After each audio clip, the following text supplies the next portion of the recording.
کچھ offer questions میرے پاس اور ہیں، وہ لے لیتے ہیں۔ یہ کہتے ہیں کہ شادیوں میں ایک خاتون نے پوچھا کہ شادیوں میں بعض اوقات ہماری بچیاں ڈانس کر سکتی ہیں یا نہیں، جبکہ وہاں نہ کوئی ویڈیو بن رہی ہو، نہ کوئی نامحرم ہو، تو کیا بچیاں تھوڑی بہت آپس میں مل کے ڈانس کر سکتی ہیں؟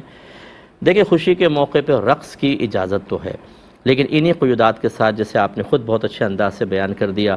پہلی بات تو یہ کہ وہ بچیاں جو تبلیغ دین کے شعبے سے وابستہ ہوں، جو عالمہ ہوں، جو مذہب کے حوالے سے پہچانی جاتی ہوں، ان کے لیے تو ہم بالکل منع کریں گے کہ ایسا نہ کریں۔ وجہ اس کی یہ ہے کہ جو لوگ بیٹھے ہوتے ہیں وہ ایک دیندار کا امیج ذہن میں بنائے ہوتے ہیں، وہ ان کا ایک اثر قبول کرنے کے لیے اسی وقت تیار ہوتے ہیں جب اپنی دانست میں ان کو باعمل اور شریعت پہ چلتا ہوا دیکھتے ہیں۔ اب ان بچیوں کو تو نہیں پتا ہوگا کہ یہ اس میں شریعت کی کہاں تک اجازت ہے، کہاں نہیں، اور وہ لڑکی جو تبلیغ دین کر رہی ہے وہی ڈانس کرے، تو پھر وہ بعد میں کہیں گے ہمارے سامنے تو ڈانس کر رہی تھی، اب آگے تبلیغ کر رہی ہے۔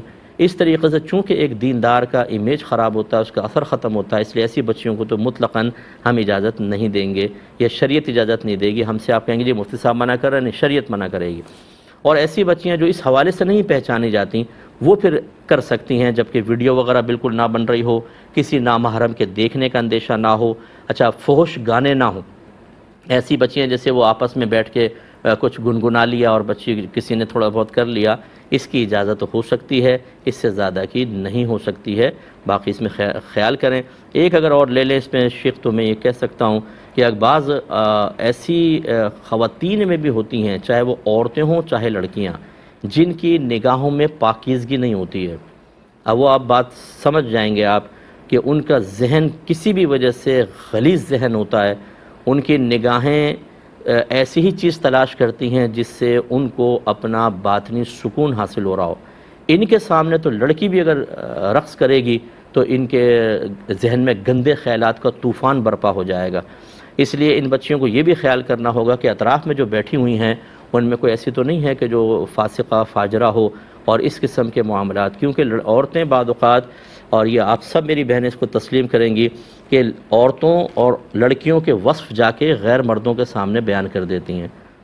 یہ خواتین کو بڑی بیماری ہوتی ہے، شادی سے واپس آئیں گے تو شوہر کو بتائیں گے ہائے ہائے دلہن اتنی حسین تھی، اتنی بڑی بڑی آنکھیں، اتنی پیاری ناک، اتنے پیارے ہونٹ، اتنا گورا رنگ، بالکل حور لگ رہی تھی۔ اب یہ نہیں پتا کہ وہ شوہر جو ہے وہ اس حور کے تصور میں کھو چکا ہے، اور خود آپ نے غیر عورت کا تصور اس کے ذہن میں رکھ دیا، اور بعض اوقات تو پھر وہ بیوی کو دیکھتا ہے اور پھر وہ تصور حور اس کے ذہن میں آتا ہے، وہ کہتا ہے کہ یہ کیا معاملہ ہو گیا۔ تو اس لیے غیر مردوں کے سامنے ہرگز بیان نہیں کرنا چاہیے۔ اب وہ یہاں ڈانس کر رہی ہے، جا کے لڑکی نے اپنے بھائی کو بتا دیا، فلاں کو بتایا کہ وہ تو ایسی ہے، اس کا جسم ایسا ہے۔ یہ بڑے خطرات ہوتے ہیں۔ اس لیے بعض اوقات حکم جواز ہے تو وہ میں نے آپ کو بتایا، لیکن احتیاط کرنے میں ہی عافیت ہے۔ اللہ تعالیٰ سب کی بچیوں کی عزتوں کی حفاظت کرے۔ اور آج کل دیکھیں پتہ نہیں چلتا، آپ کہہ رہی ہیں یہ ویڈیو نہیں بنے گی، ایسا کیمرے سے بناتے ہیں، ہڈن کیمراز اپنے موبائل ہاتھ میں پکڑا ہوا ہے، پتہ بھی نہیں ویڈیو ہو رہی ہے، بن رہی ہے، اور اس کے بعد اس کو اپلوڈ کر دیا جاتا ہے بعض اوقات، تو خواہ مخواہ بچی کی عزت خراب ہو۔ ابھی نہیں کر رہے، کل وہ شادی شدہ ہو گئی، بعد میں چلا دی اس کی معاذ اللہ، حالانکہ یہ سائبر کرائم کے اندر آتا ہے۔ کوئی بھی اس کے اوپر اچھی طرح یاد رکھیں، ینگسٹر جتنے سن رہے ہیں کہ اس پہ کوئی قدم نہ اٹھائیں، آپ کے اوپر بہت بڑا کیس بنے گا اگر شکایت ہو گئی تو، اور ٹھیک ٹھاک اس میں جرمانے اور جیل وغیرہ ہو سکتی ہے۔ اس لیے کسی کی عزت پامال کرنے کی ہرگز اجازت نہیں ہے، لیکن کوئی شرارت کر دے تو پتہ بھی نہیں چل سکتا بعض اوقات، اس لیے اجتناب کرنے میں بہت بہتری ہے۔ میں نے کافی طویل اس کا جواب اس لیے دیا کہ سینسٹیو مسئلہ ہے، سب کو اس کا خیال رکھنا چاہیے۔ یہ کہتے ہیں کہ ہم